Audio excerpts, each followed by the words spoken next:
Good morning. It's the day of Christmas Eve. I just returned from a long tab, about 6K each way, over to my day job with some Christmas bickies and my pipes to play a few tunes for the poor buggers that have to work today. And I thought I'd tell you another Christmas story since you seem to want to hear them. Partially inspired by my comparisons I've been getting all day and all month to Father Christmas with his beard. There was this time I think I actually met him, for real. What happened was I was about 5-6 years ago. This is in September, not a time you normally think of Christmas. I'd gotten a message from one of my old soldiers. He's passing through. He says he's passing through town. Do you want to meet up for coffee or something? He was heading off somewhere else. I forget the exact details. But this, as many of us old soldiers have learned, this is a buddy check. This is important because when one of your old soldiers says, "Hey, we want to talk," I want to talk, you drop everything and you talk, because I've reached the stage now that I've lost more veteran friends to suicide than enemy action or training accidents or even old age. So so he gives me the call. I dropped everything and said, "Fine." The only place, for whatever reason, the only place we could meet was Brentwood Mall, which is way the hell east of here. I forget why exactly that was, but that was what we agreed on. So we get there.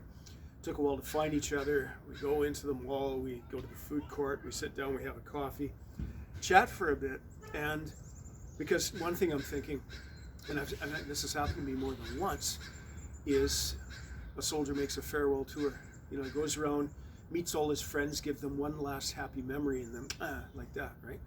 So, you know, we chat for a bit. We have some coffee, and I reached the conclusion that he seems to be level. He seems to be in his right mind. What he does from here, he's in his right mind when he does it.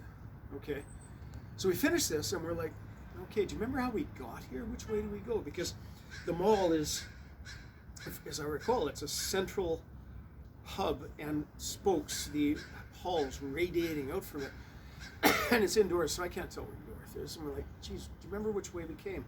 And I went, I think it was this way. Let's go this way. So we're walking down this mall, looking for the outside door. And after a while, I noticed that we've fallen into our old habits because we were walking side by each, and I noticed that each of us is covering our arcs. I'm watching 4 till 1, and he's watching 10 till 4. 8 until 1. He's watching 11 to 5, and it's just kind of funny, right? And then he suddenly, just without a word, he just darts over to this guy across the mall, and I went, oh, here we go again, because this is something he used to do back in the days when, because he's a little fellow. We would have a game called Bully Bait. We'd send him into a bar, and knowing he was going to get picked on, and then we'd go in and rescue him, right? As often as not, we'd go in, and he'd be literally surrounded by the fall and going, "What? I kept you," right?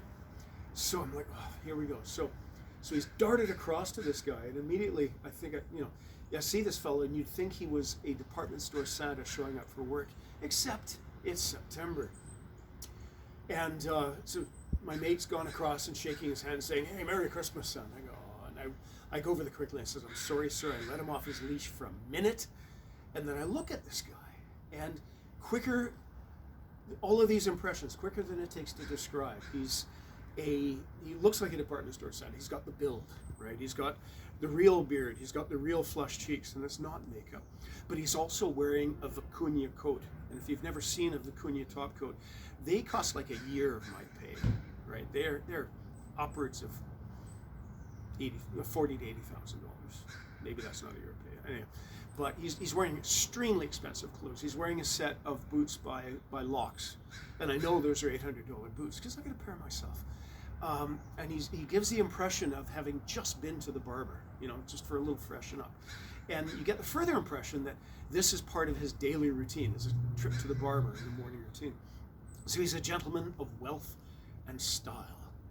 So as I'm like, oh, geez, sorry, sir, he looks at me. And he's got this look that goes right through you. It's kindly, all-knowing. This sounds like a Hallmark Christmas card, but it was true. He looks at me, and he says, "Oh, it's Robbie McDonald. Happy Christmas, Robbie." And I'm like, I'm looking at him, and I completely lost track of time looking in his eyes. And I'm like, yeah, happy Christmas, sir. Excuse us, excuse, off we go. And I said, who was that? And he says, oh, Santa Claus. And I'm like, no, seriously, who was that? And how did you do that? And he says, what are you talking about? And I kind of believe him, right? I says, because, a couple of things. He says, he called me Robbie. Nobody's called me Robbie since I was a very young boy. Okay? And Happy Christmas? Who else says the British version of Merry Christmas around here except me, right? So what was that? And he says, and he plays a bit dumb, but I think he's telling the truth. And I says, how did you do that?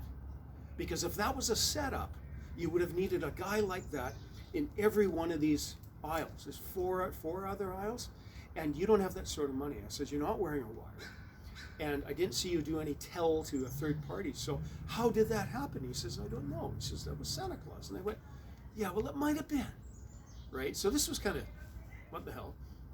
And I get home, and I was talking to a friend who's a physicist. I explained this whole thing to him, and he says, well, yeah, he says, I can show you mathematically that the universe exists because we pay attention to it. I can show you mathematically that 2 minutes before and a minute after he wasn't, but then he possibly was. He says, I can show that to you mathematically. And I says, you're not actually making me feel any better.